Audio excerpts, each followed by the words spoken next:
தனித்தனியா கோயில் குளம் அலைவதும் எதுக்கு அம்மாவின் பாதத்தில் கற்பூரம் கொளுத்து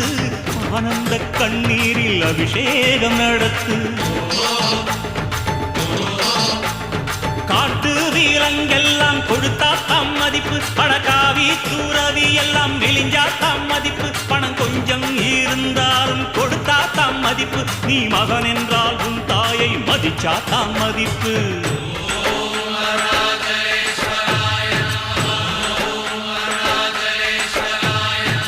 தனக்கென வாழ்பவன் இருக்கையில் இறக்கிறான் பிறக்கென வாழ்ந்தவன் இறந்துமே இருக்கிறான் உன்னை விடவும் எனக்கு வேறு உறவு இல்லையடா